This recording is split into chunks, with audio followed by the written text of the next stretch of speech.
Behind the Hooks with Manny DeGrandis and Daniel Pineda.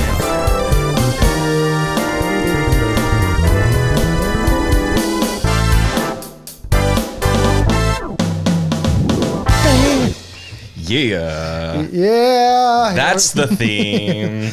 Yes. So let's talk about this theme song because since last week, and then we actually also put up that on the interwebs on its own, that we've been getting a lot of feedback on our theme song. Mm-hmm. Yeah, it's been interesting. It was actually kind of funny because you had texted me and you're just like, hey, we need a theme song. Hey, do you have time? And I'm the worst because if like there's like too many projects on the go, I get like flustered and then I just shut down the studio and say, screw it, I'm not doing anything tonight. But it was on the weekend and you're like, hey, do you have time to work on the theme song this weekend? I was like, yeah, what are we doing? He's like, you're gonna say the theme, the name of the show, I'm gonna wank a bit, and then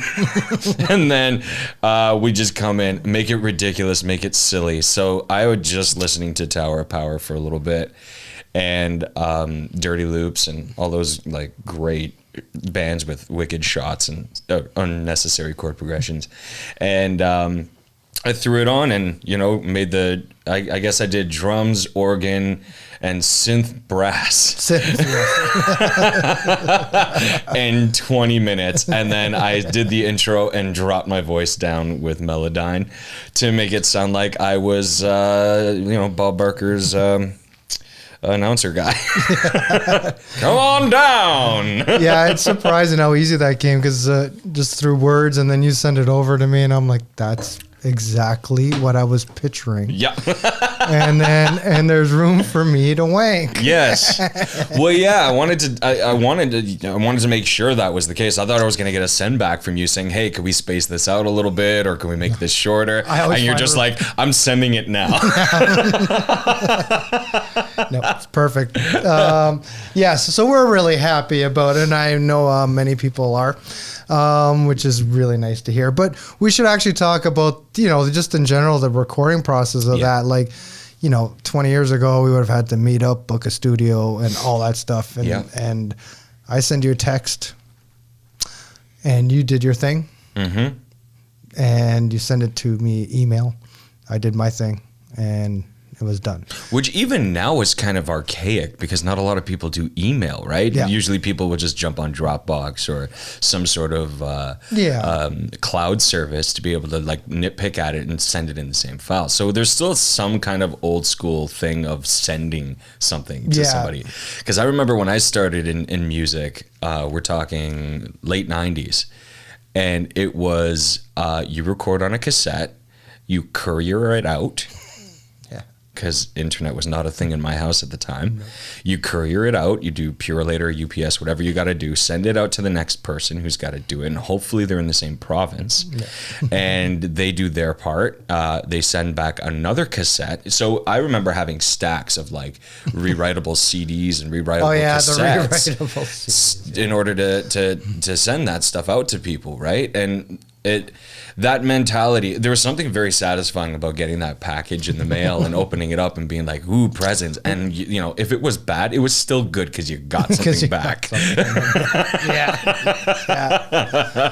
Yeah. I mean, it's not, the recording in different studios and different spaces is not a foreign thing.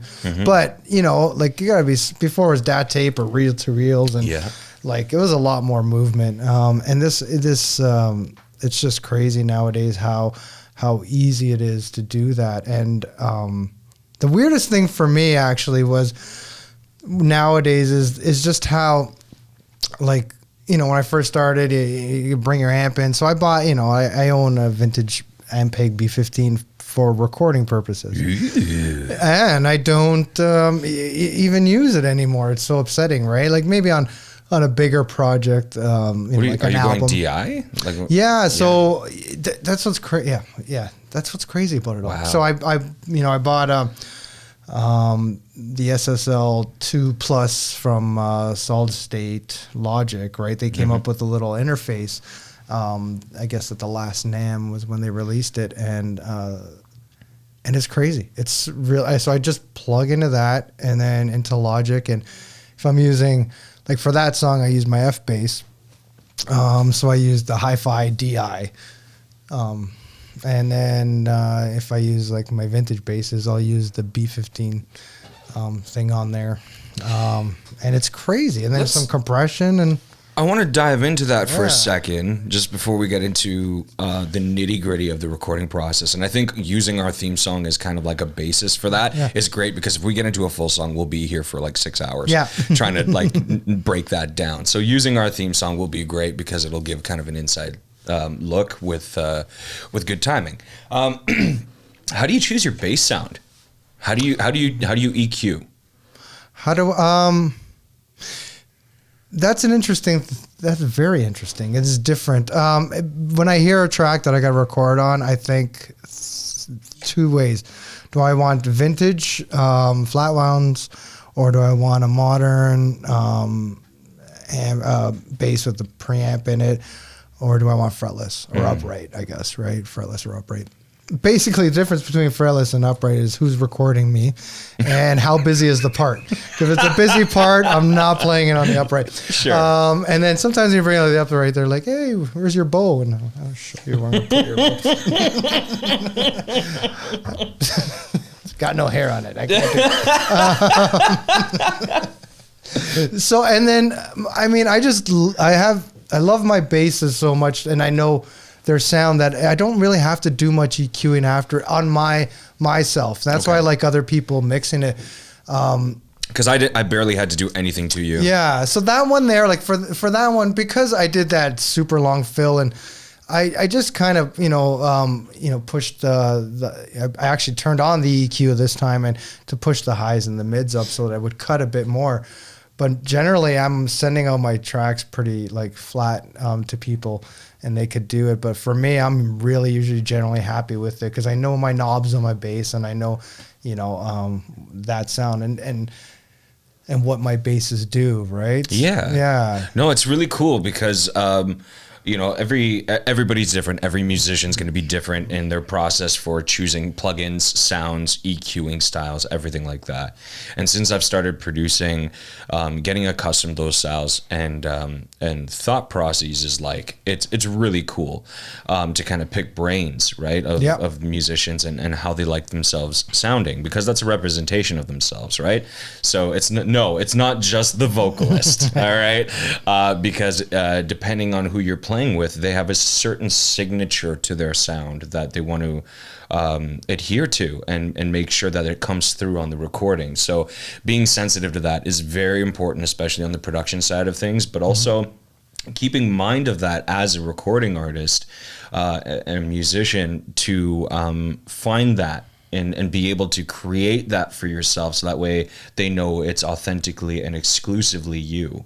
That's kind of the name of the game right now, as it was back in the day. It's kind of come back full circle a little bit. But let's deconstruct. Let's talk about the theme song. So the theme song is basically an inspired thing by 1980s video game theme songs with unnecessary shots and silly chord progressions. So it's kind of I knew exactly where what the groove was going to be. I told Manny right away it was going to be like a breakbeat kind of thing, and it was just going to be silly, and Manny was just like, sillier the better. So when it came to recording it, I use various recording softwares depending on the style. So like if I'm doing a dance track or something like that, I'm gonna go with the Logic. I'm gonna do stuff like that because it's very easy and kind of like it's pretty much dummy proof.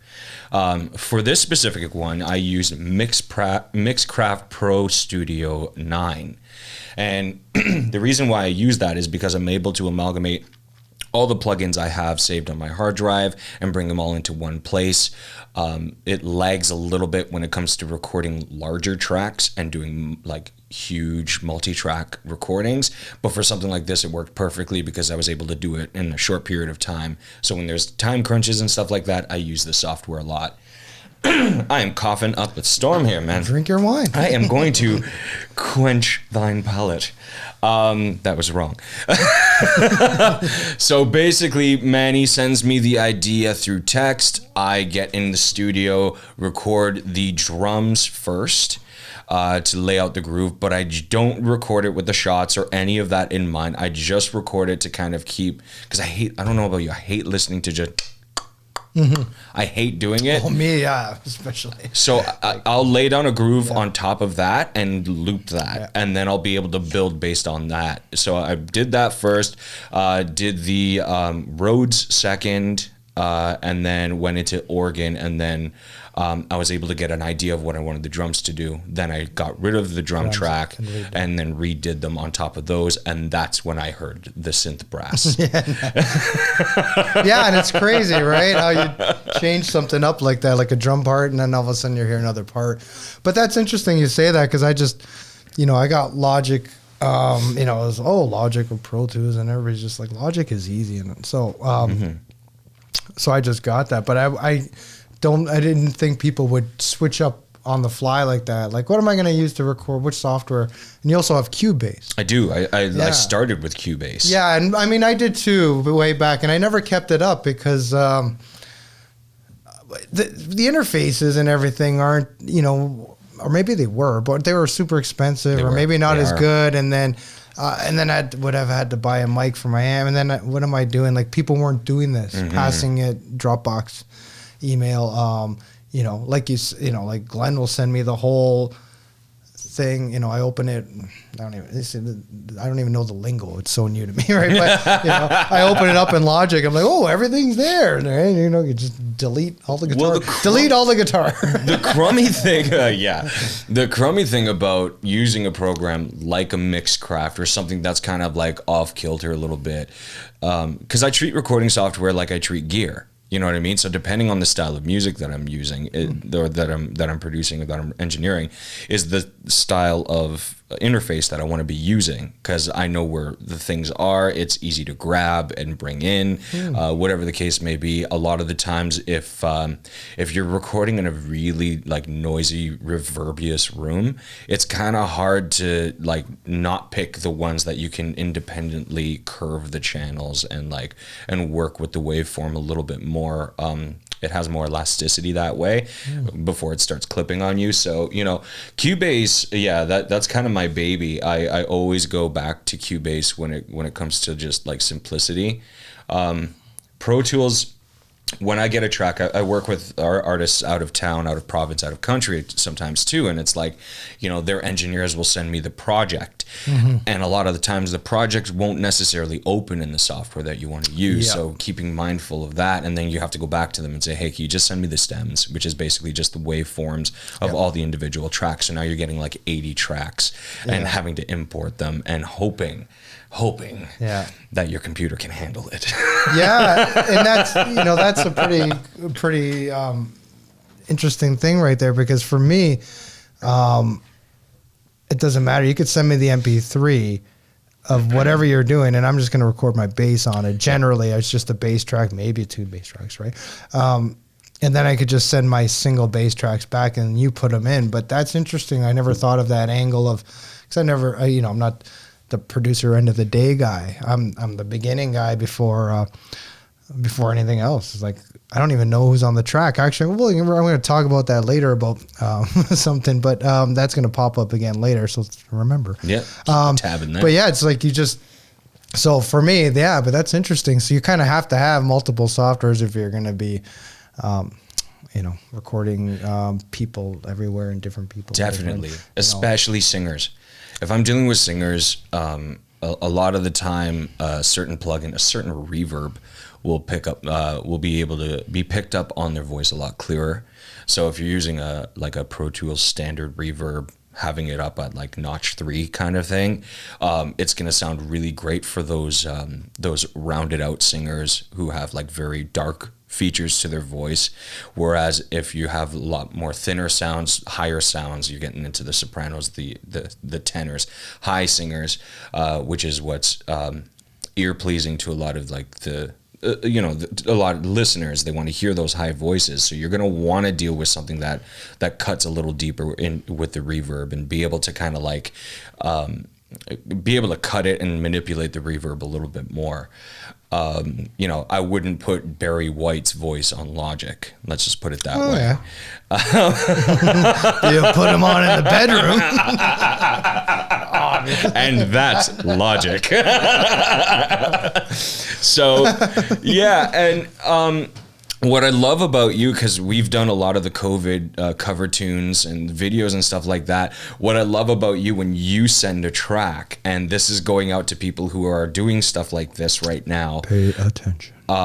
When you're sending a WAV file or recording of any kind, please send it from the beginning of the recording. Okay. Yeah. There's nothing worse than getting a track and like bringing it in and expecting to like just hit the ground running and having it start where you haven't yet. Yeah. So like if you're going to send a whole track, play through and like don't touch anything, don't drag clips, don't cut clips, just send it as is. We'll do all of that later on. Yeah. And that's what I love about you. You just send it the way that you record it, and it's just like, yes, and it just syncs up beautifully. It's yeah.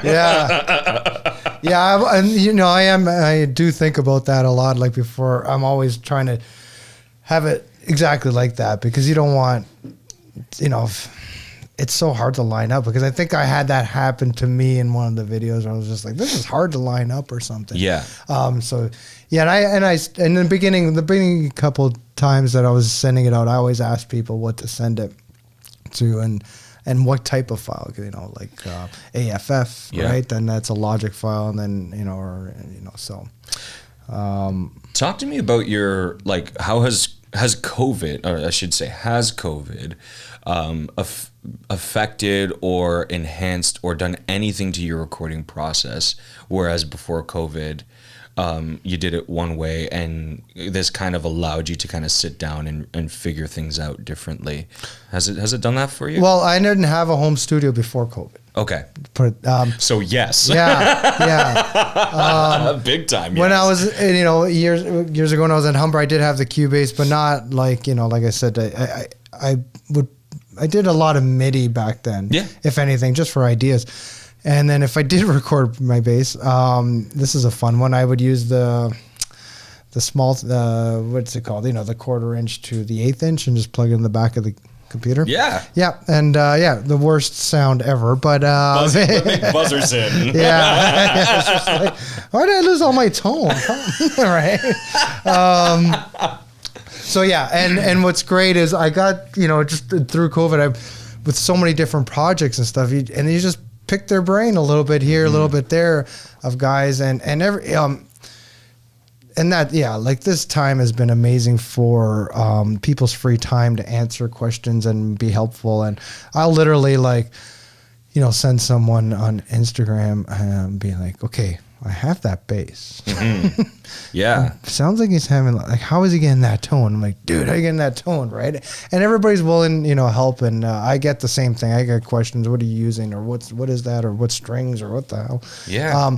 And that's what's great. So I got all, so yes, for me, it's been changed huge. And it's very enjoyable. And, I love recording now. Well, not that I didn't, but I love doing it on my own. Yeah, there's something about it. On your own. I totally agree with you. There's, being on both sides of the microphone, where, you have an engineer that's kind of like, the time that I dislike the most is right after a take.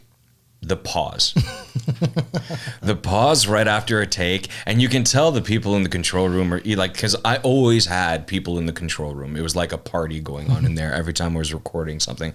And you're talking in a time where I was recording 21 song albums. And it was I'm in the studio literally for 12 hours and just going to town. And so you had all these people in the control room, and there was that silence. And then you're waiting to hear, and you knew it was coming, but there was you just start gritting your teeth when you hear it. we're going to go again. Can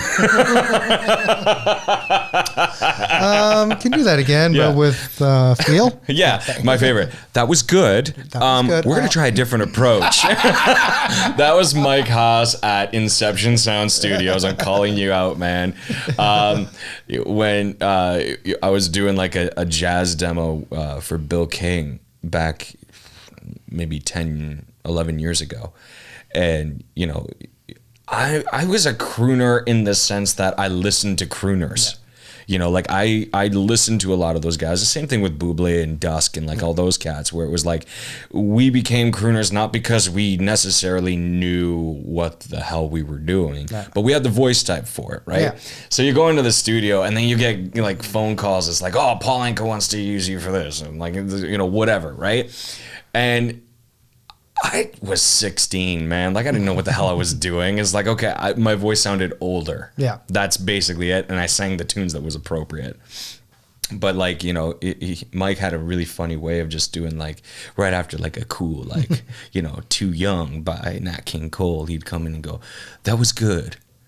We're going to try a different way. Wonderful. That's amazing. Yeah. Yeah. Good old days. But like I was saying, it's neat to be able to do it yourself and be that guy for you, because it's an instant thing. I don't even have to be done the take yet to know that I'm going to be doing another one. Like, yeah. I love just okay, just go push, keep it going. Let's go. Loop it. Or loop it, yeah, exactly. Well, we should do your little this day in history. On this day in music history. Ray. All right. I think I'm going to do, I said I was going to do a theme for that. Yeah. It was like a little punch in. That'll happen. Harpsichord. Baby steps. Hold me to it. On this day in music history, I thought this was interesting. 1983, today being October the 29th. In 1983, Pink Floyd's The Dark Side of the Moon marked its 491st week on the Billboard album chart. How and when has that happened since? Yeah. And you were saying it lasted till... It lasted till October of 1988. We're talking 5 years on the Billboard charts. That's insane. That is absolutely, in a time where YouTube wasn't a thing, streaming music was not a thing, people were going out and buying full-length albums or 45s. 80s, we're probably talking 8-tracks as well. We're talking, like, you know, cassettes were out then. But that is consistent time on the Billboard charts for one album. And it was... its predecessor to that record was Johnny's Greatest Hits by Johnny Mathis. Are you kidding me? That's crazy. Like, you'd think, I don't know, like the Johnny Mathis thing throws me off more because there's so many great albums, other great albums during that time you think would last longer. I mean, Johnny was very big. We didn't grow up in that time. We did not. But yeah, he was very big. He was huge. He was, okay, so I get Pink Floyd. I get Pink Floyd, though. I think Pink Floyd, I wonder if you were to ask everybody, I think that was definitely my first Pink Floyd album. Dark Side? Mine was Breaking the Wall. Yeah, and that... Yeah, like I could see the two of them. But Dark Side was definitely my second Pink Floyd album. Yeah, right. It was definitely my go-to for second. So I could see why that would work. It's insane. And then, what was it, 2015, they did their anniversary, or it may have been 2013.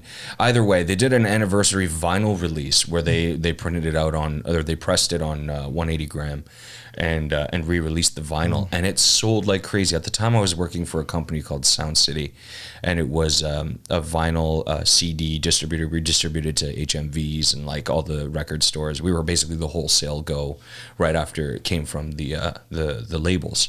So the pressings just came to us and we distributed. We were a distributing company. And the amount of orders for Pink Floyd, Dark Side of the Moon. Oh, I believe it. Blew my freaking mind. Way more than the Beatles, way more than any other album, any other artist. It was that and Breaking the Wall. Those were the go-to. I mean, Dark Side, man, that's... Unfortunately, you know, radio can only play, you know, 1 or 2 or 3 tracks from here and there, but... Hi, welcome to the Buzz 505 studio. We have a new idea for you to try. We're really encouraging you to listen to our podcast along with a glass of wine. We are featuring this month the Laurent Michel Merlot and the Laurent Michel Unoaked Chardonnay. Both wines can be found at the LCBO for $12.95 a bottle. These wines are really versatile with all kinds of foods, or you can just sip and enjoy them while you're listening to a podcast. The Unoaked Chardonnay is a personal favorite of mine. I like it because it's all about the fruit. When you have an unoaked style of Chardonnay, that means that the wine has never actually touched any oak barrel. So we've got just fruit here with apple, citrus. It's a really nice crisp and refreshing style of white wine. And then for our red lovers, we have the Laurent Michel Merlot, also at $12.95 a bottle at the LCBO. And this wine is full of blueberry, plum, a little bit of spice as well. It's an elegant and smooth style of red wine. Certainly bring it out for dinner, but it sips nicely on its own as well. So the next time you're listening to a podcast from Buzz 505, we encourage you to pour yourself a glass. Cheers.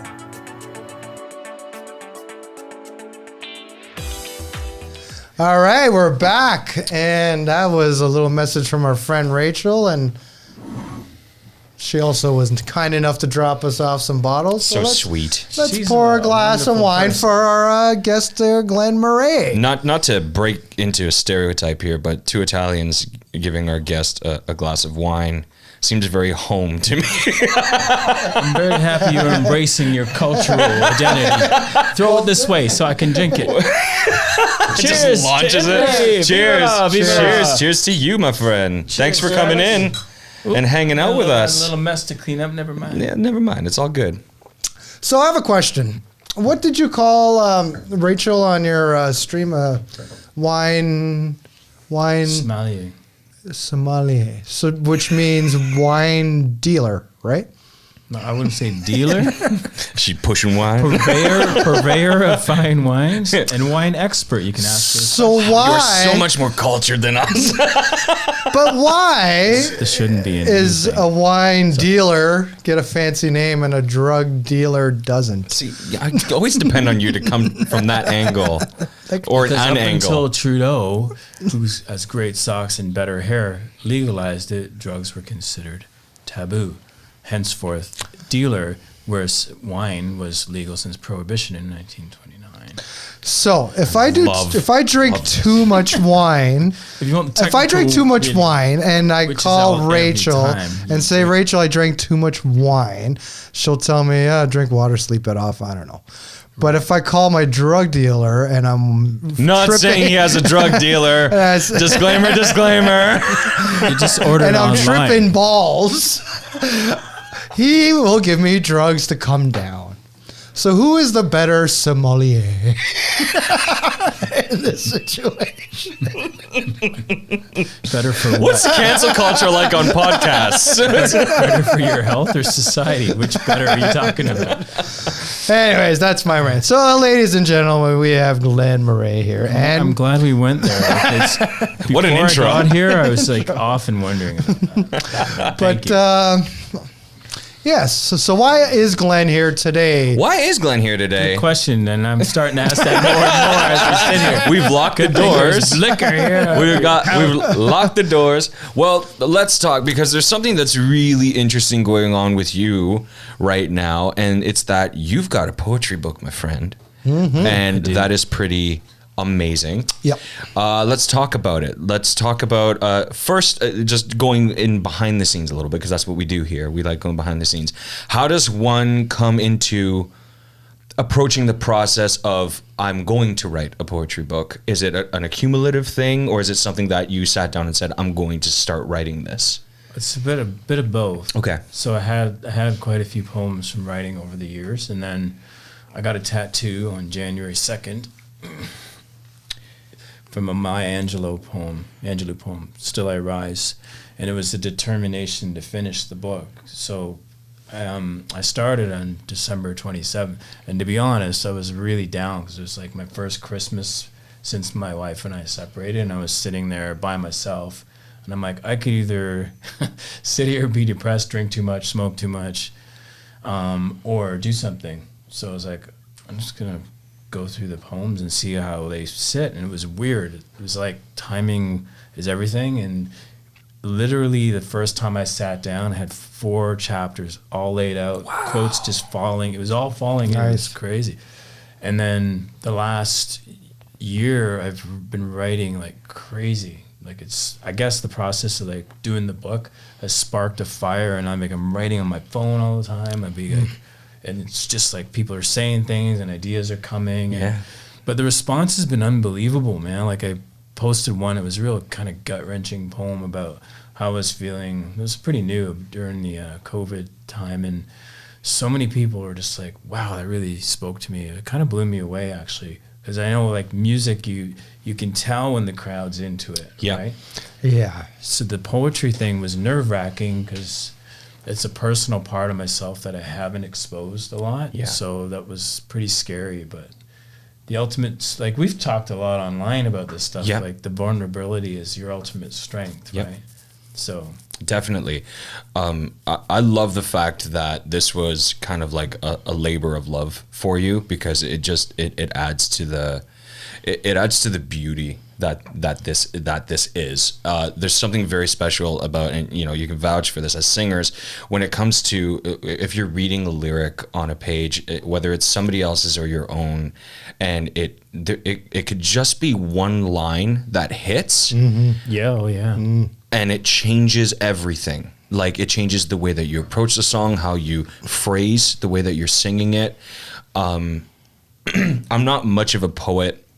I love writing stories, but like poetry has always been one of those things that I'm an enjoyer. You know, like I love reading poetry. I love that the feeling it gives me. I'm very excited to read yours and just be immersed in it for as long as the book has covers, and I'm just like, it's going to be one of those things for me.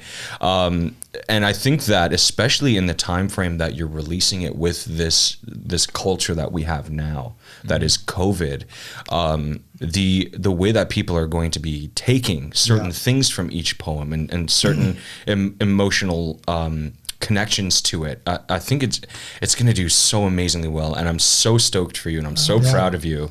I think people have the time now to actually, they'll sit down and read it, and they'll actually take the time to understand it, and I feel like more people have more emotions these days.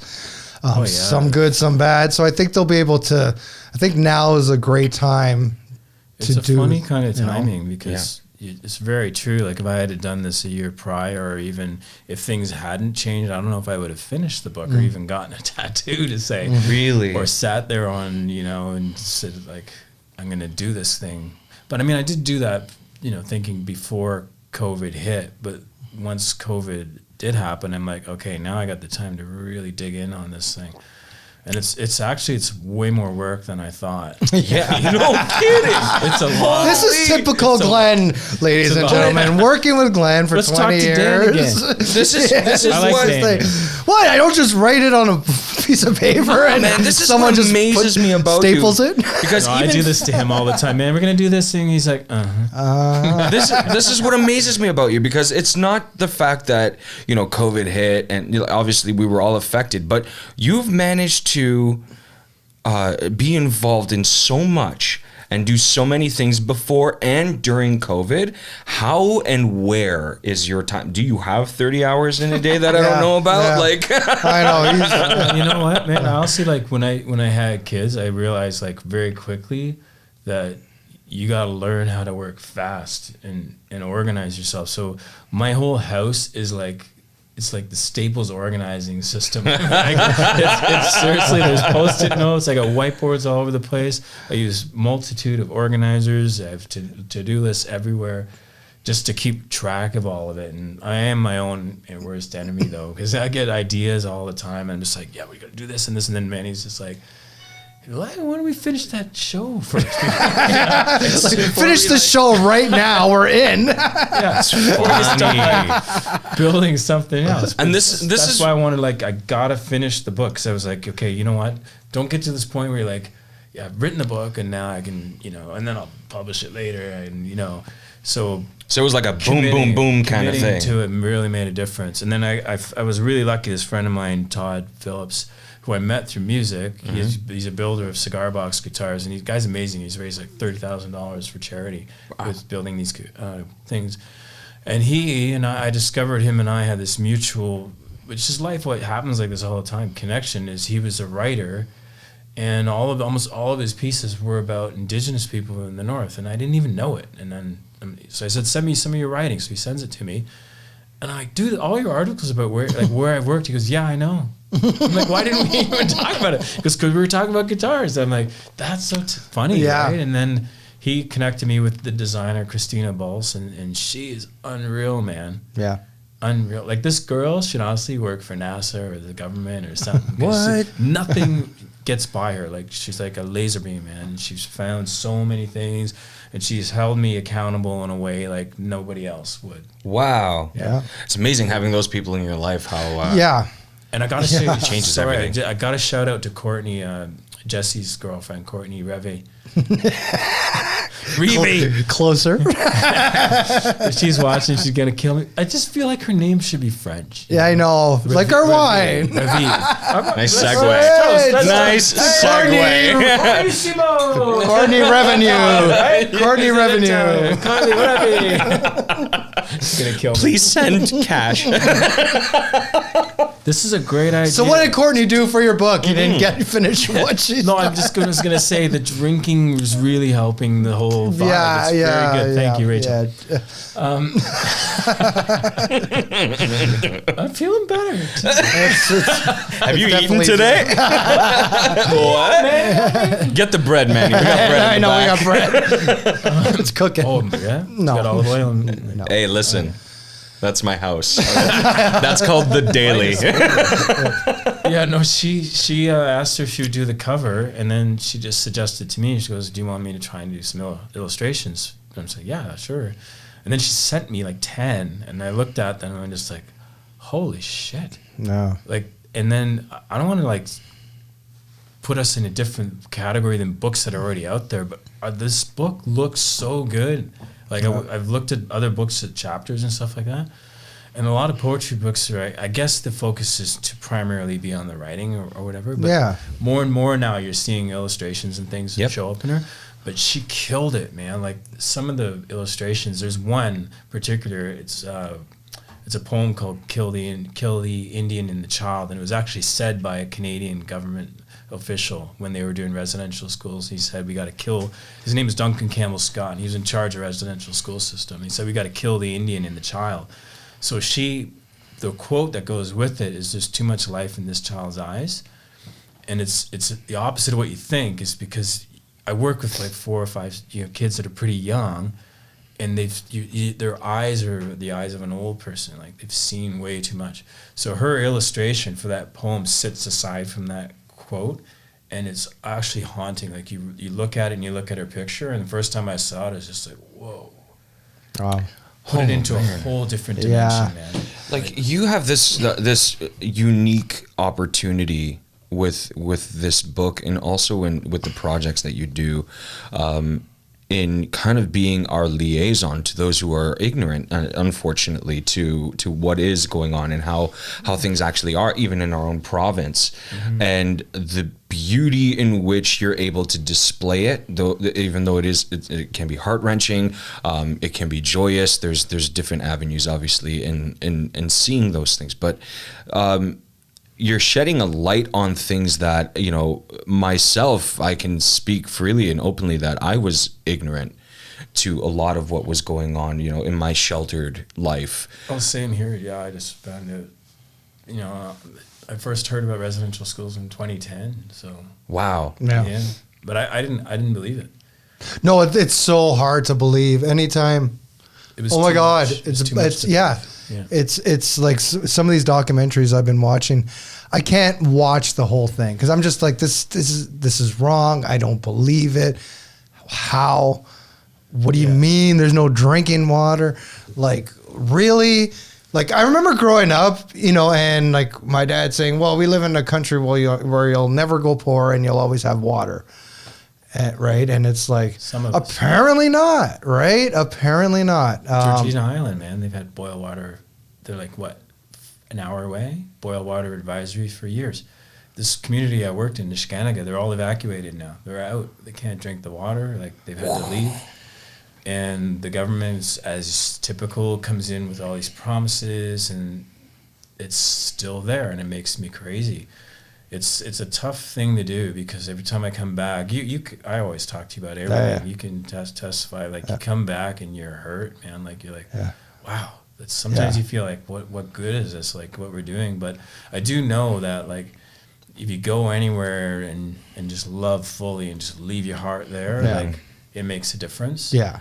But I will never stop fighting for them, man. Like, they're beautiful people. It's a beautiful culture too. It makes sense. Like, the culture makes sense. So much. Everybody's always talking about live in harmony with nature. I'm like, talk to the indigenous people. You know, like, why do we have global warming? What's the solution? I'm like, talk to the indigenous people. The fires in Australia, I read this. This is an interesting fact. Is like, the reason that they were so bad is because they weren't doing the Aboriginal method of clearing forests. Like, so they just let this stuff grow, right? Yeah. And it ignited and superheated the fires, right? Yeah. But they would go in and clear that stuff out so that it doesn't happen. It didn't happen. Yeah. So they knew how. Because they know how to do. land, Because right? we don't know nature. No, they've been doing this for generations. Every other house on the block has a tree. Yay, nature! You right? can't, you can't learn that in a classroom. You can't read it in a book. Trillion trees I'll plant. There's just some things that you can't learn sitting at a desk reading about it and being taught about it. There's just some things that is a generational thing, and you grow up in it. You're immersed in it constantly.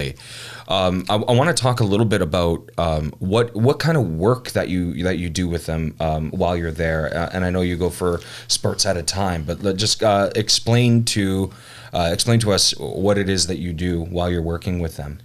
So, well, I used to work for ArtsCan, and with ArtsCan it was very specific. I'd put together teams, and they would go into a community and do week-long workshops, and I'd design it with the community and the school. And it was all different kinds of art, visual, music, songwriting. We'd bring up guitars and, recording equipment. With Dare Arts that I've been with since 2006, we go to very specific communities. So I go to Webequie, Attawapiskat, Nishkanaga, and Martin Falls.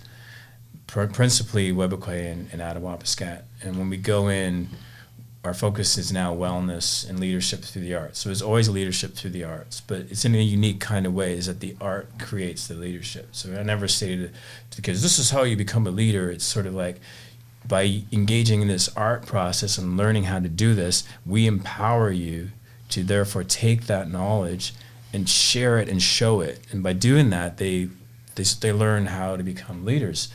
So it's pretty phenomenal. And then now we've added in this whole element in Attawapiskat of like cooking, where the kids are like taking traditional recipes and they get the Canada Food Guide and they inject the elements of that into their traditional recipes. That's so cool. We make recipe books, and then they cook and prepare a feast for like the whole school, man. What? Yeah, honestly, it's like What pride they must feel to be able to do that. Oh, you should see it. It's unreal, man. It gives me chills. Like, I had this girl, she approached me and she's like, I got this recipe and my mom, she makes it at home. She goes, can I do it?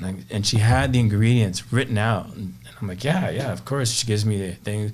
Next day she checks, did you get everything? And where is it? I go, I put all your stuff into its own bag. Well, she gets a whole team around her and gets them all working on her mom's recipe.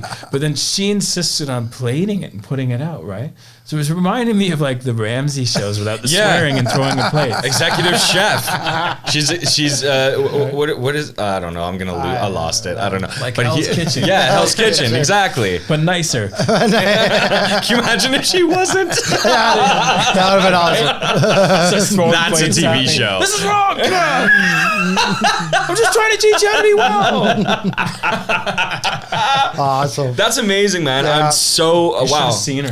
Like, you know how when someone comes to your house and they bring food and they're really fussy about it? Yeah. You ever had that happen? It's Yeah. like, when are you putting out the menu? Can you put out the apple thing? $3.50. Like, yeah, that's 3.50, 10 dessert. minutes. We're eating now. Yeah. Right? But she was honestly like around it and putting it out, and like it was amazing. That's but awesome. The cool thing was how so you want to teach leadership. If we had said to her, here's what you do to lead in the kitchen. You got to organize your people. You got to put this here. You got to do this. Yeah. Look at this flow chart we did here. Da da da da. You would have lost her. Gone, right? So that's sort of where our mantra and ideology is to empower kids through the arts. Life imitating art. Yes. It's amazing, man. I talk to them all the time on Instagram, and it's pretty cool. I helped one of the students who's now like head counselor in Attawapiskat. It's crazy. Yeah. This kid is honestly, like, to me, the indigenous Nelson Mandela. He's amazing. What? But I helped him through college, and you go the extra mile, right? Yeah. I'm not like bragging or anything, but you know, I've built relationships with these kids, and I'm like, my philosophy is like from school through life. It's not just like, here, I'm gonna go and do this little art project with you and step away. It's like, no, man, I'll stand beside you from school through the rest of your life, and they know it. It's easy. All it takes is the messages, and the random messages. Much, nowadays it's so easy to stay in contact and keep giving them the courage they need. Right? Just way to go under one of their Facebook posts, and it means a lot to them, right? And simple, just a little heart recognition. There's a girl. He's identified as a guy, Kobe. So I send him. Still getting used to it. I send him stupid jokes in their theme, so I'm sending him all these Halloween jokes, right? And he's like LMFAO, right? And so he's sending me back pictures of the snow, but we have this relationship thing, and I'm like, I'll message him back and say, don't send me that shit. Exactly. So he messaged me the other day, he's like, I'm in bed, man, I can't go to school. And I'm like, listen, I feel you. I could stay in bed all day and just eat Cheetos. So just like be honest and say, but you know what? Just go late. Yeah. Go get yourself a coffee, have a bag, go late. Who cares? Yeah. Whatever. She goes, I don't feel embarrassed going in. I go, just go. Just go. And then she'll message me back and say, I went. Yeah. So exactly. Amazing. He'll message me back. Glenn's learning. How we doing for time? I want to I want everybody to know where they could get your book. Yes. What it's called exactly. Can I read a new poem? Of course. Please. Segue into that. Yes. Or maybe close with the poem. We have another closer. Go ahead. Dry. I love producer Manny. Dry. Unlike this wine, which is quite nice. That's a great idea, but no. Please. But yes, read and tell us where to get it and what it's called. And let's go with the details. So November 7th, from 7 to 9, we're doing the launch. Yeah, this might be after that. Or they might be listening to this after. You can get But you could watch it. You can buy it on Snap's webpage. And then down the road, it'll be available on Amazon. Or you can just message me. And you can pay me through PayPal or at your door, and I'll just bring a book to you. So awesome. I got time now. I got time to deliver my book. Hit. All I got is time. I got is time. And wine, which is helpful. Yes. Very helpful. Thanks to Rachel. Rachel, let's read a poem. Right. So this one really got a lot of comments from it, and it was a visual idea. Like, what if you could hear art or see music? So then the first line was so I'll just read it. Okay. Could I hear Warhol if it was painted on the radio? Can I touch madness and call it genius? In my ear a voice says, shatter that glass vase that encases your heart. Take a shard and cut your arm. Drip blood on your desires that lay at your feet. Lay your wounds on golden spires. Eviscerate your naked embers from the dying flames of your tortured soul that dance in the dark and flicker where you bleed. Cast them down onto the ground that holds you up, a prisoner. Feed the embers with every piece of your resistance. Stoke the fire till it burns the coward from your heart and lay upon it free, a dying lamb, an angel torn apart. Touch your madness, hold its beating heart. Whoa. Wonderful. Okay. Very nice. Wow.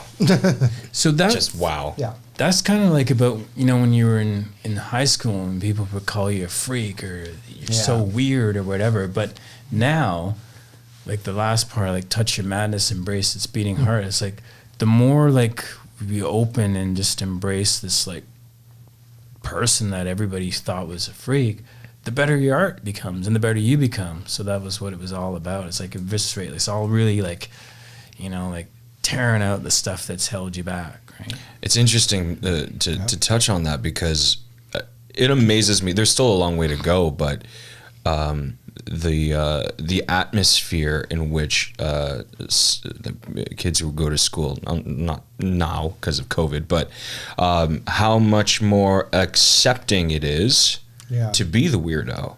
Not completely accepted. Not completely, but way more accepted than when we were going to school. Nerds are winning. Yeah. Way more accepted than we were. Better. Man, I got my ass beat because I was different doing the music thing, because I went to a predominantly Italian school with a lot of sports people. And it is amazing how now the circle's coming around where like the jocks are the minority.